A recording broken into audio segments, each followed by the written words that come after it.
সাংবাদিক বন্ধুগণ, আজ আমরা এখানে কেন সমবেত হয়েছি আপনারা সবাই জানেন। পৃথিবীর অনেক দেশে গণ অভ্যুত্থানের মাধ্যমে সরকার পরিবর্তন হয়েছে।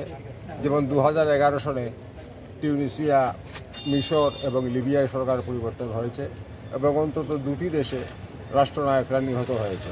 হোসনি মুবারক মিশরে কারাগারে নিহত হয়েছেন এবং লিবিয়াতে মুয়াম্মার গাদ্দাফিকে রাস্তার মধ্যে মারা হয়েছে। তো এই ধরনের ঘটনা নতুন কিছু নয়, পৃথিবীর ইতিহাসে অনেক আছে। কিন্তু সম্প্রতি বাংলাদেশে গণ অভ্যুত্থানের মাধ্যমে যে সরকার পরিবর্তন হলো, সেটাও আমরা দীর্ঘদিন ধরেই আমরা আশঙ্কা করছিলাম। কিন্তু এই সরকার পরিবর্তনের সঙ্গে সঙ্গে গণমাধ্যমের উপর যে আক্রমণ নেমে এসছে বা অন্যান্য জনগণের একটা বড় অংশের উপর যে আক্রমণ নেমে এসছে, যেমন বাংলাদেশের সংখ্যালঘুদের উপর, সেটা অভূতপূর্ব এবং এই ধরনের নজিরবিহীন ঘটনা বলা যায়। তো যাই হোক, আমি সংখ্যালঘুদের প্রশ্নটা এখানে আনবো না। আমাদের আন্দোলনের মূল উদ্দেশ্য হচ্ছে সাংবাদিক হত্যার প্রতিবাদ। বাংলাদেশে ইতিমধ্যে আমরা অত্যন্ত নির্ভরযোগ্য সূত্রে জানতে পেরেছি যে 5 জন সাংবাদিককে হত্যা করা হয়েছে এবং শতাধিক বিভিন্নভাবে আহত হয়েছে। এটা একটা বর্বরচিত ঘটনা এবং পৃথিবীর কম দেশেই এ ধরনের নজির আছে। সাংবাদিক হত্যা করা হয় প্রতি বছরই।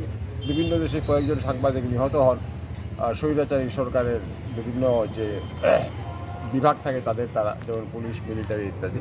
কিন্তু বাংলাদেশের এই ধরনের ঘটনা এটা অভূতপূর্ব। যে সমস্ত সাংবাদিকরা নিহত হয়েছেন তারা শুধুমাত্র পেশাগত দায়িত্ব পালন করতে গিয়েছিলেন এবং এই অপরাধেই তাদের উপর আক্রমণ নামিয়ে আনা হয়েছে এবং তাদেরকে হত্যা করা হয়েছে। তো আমরা এই ঘটনার তীব্র নিন্দা জানাই। অন্য সমস্ত সুস্থ চেতনা সম্পন্ন মানুষের মতো বিভিন্ন আন্তর্জাতিক সাংবাদিকদের, বিভিন্ন আন্তর্জাতিক সংস্থা, গণমাধ্যমের বিভিন্ন আন্তর্জাতিক সংস্থা বা দেশীয় সংস্থা এর নিন্দা জানিয়েছে।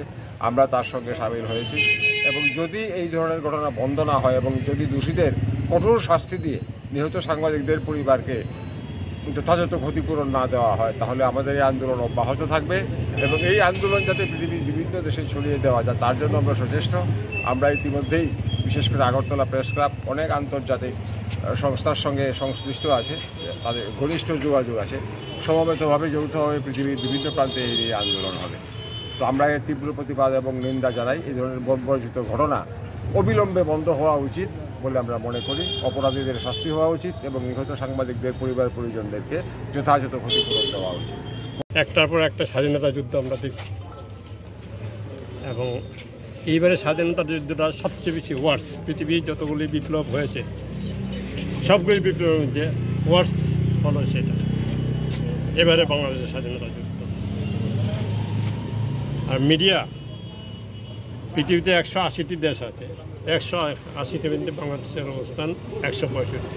পৃথিবীর নিকৃষ্ট সাংবাদিকতার পেশার উপর যারা আক্রমণ করে সেই 15টি দেশ মধ্যে বাংলাদেশ অন্যতম। সুতরাং আমরা যারা গর্বিত অনুভব করি এই পেশায় থাকার জন্য, মানুষের পাশে থাকার জন্য, আমাদের মানুষের পাশে থাকাটা অত্যন্ত দুঃসহ হয়ে গেছে। কারোর জীবনে কোনো নিশ্চয়তা নেই। যেভাবে সাংবাদিকদের আমি 2-4টা ছবি পেয়েছি, ঝুলিয়ে রেখেছে মেরে, 2 পা ঝুলিয়ে রেখেছে মাথা নিচের দিকে। এরকম নৃশংসতা সাংবাদিকদের বিরুদ্ধে করা হয়।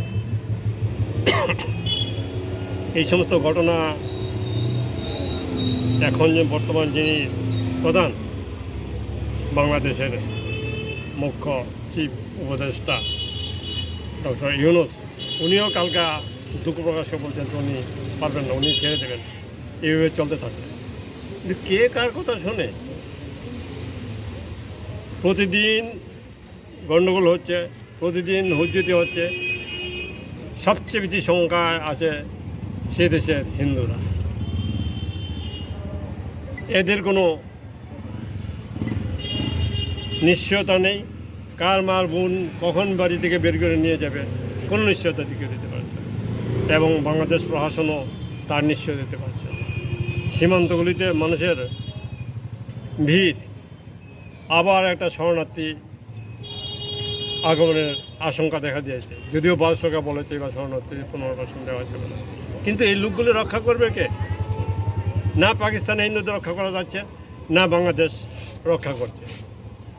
এর মূল কারণ কিন্তু হিন্দু মুসলিম নয়, এর মূল কারণ হল আমাদের যারা হিন্দুরা আছেন তাদের সম্পত্তি দখল, তাদের বাড়ি মেয়ে ছেলেদের দখল, আর কিছু না। এটা তারা স্বর্গে যাবে, একটা হিন্দু মেয়ে নিতে পারলে স্বর্গে যাবে, এই বিশ্বাস আছে। কোরআন তাদেরকে সেই বিশ্বাসই।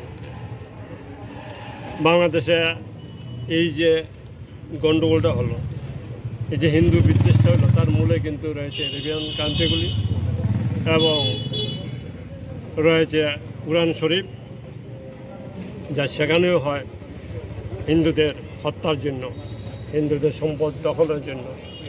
পাশাপাশি রয়ে গেছে আমেরিকা। আজকে হাসিনা দেখলাম স্বীকার করেছে যে এই তার সরকার পতনের পেছনে হাসিনা, এই আমেরিকা রয়েছে। আচ্ছা, সহকর্মী সাংবাদিক বন্ধুগণ, আপনারা সবাই জানেন যে বাংলাদেশে একটা অস্থির অবস্থা চলছে।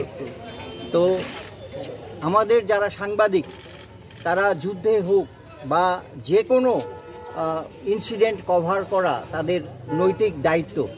তো বাংলাদেশে যখন এই রকম অস্থির পরিস্থিতি চলছে, তখন সাংবাদিকরা সেখানে কভার করতে গেলে বিভিন্ন সময়ে তাদের উপর নানাভাবে অত্যাচার নামিয়ে আনা হয়েছে এবং যারা এই ষড়যন্ত্র করছে, তারা 5 জন সাংবাদিককে হত্যা করেছে এবং 100 জনের ওপর সাংবাদিককে আহত করেছে। তো আমরা মনে করি যে এটা মিডিয়ার ওপরে একটা আক্রমণ এবং সাংবাদিকরা যেহেতু জনগণের কাছে সমস্ত খবর পৌঁছে দেন, তো তাদেরকে হত্যা করা মানে মানুষের যে তথ্য জানার অধিকার, সেটাকে খর্ব করা। তো আমাদের পার্শ্ববর্তী দেশে এই রকম ঘটনা ঘটছে এবং আগরতলা প্রেস ক্লাবের সদস্যরা এর তীব্র প্রতিবাদ করছে এবং এই ঘটনার প্রতিবাদে আজকে আমরা একটা বিক্ষোভ সমাবেশ এখানে করছি এবং আমরা দাবি তুলছি যে যারা সাংবাদিকদেরকে হত্যা করেছে তাদের আমরা বিচার চাই এবং অবিলম্বে সাংবাদিকদের উপর যে অত্যাচার চলছে সেটা বন্ধ করতে হবে।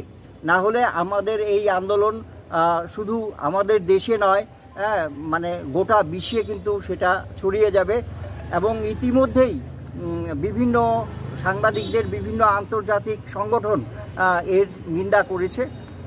আমরাও এর নিন্দা করি এবং এর জন্যই আজকে আমরা এই সমাবেশের আয়োজন করেছি। Subscribe to Tripura Info and press the bell icon so that you never miss any latest updates and news on Tripura.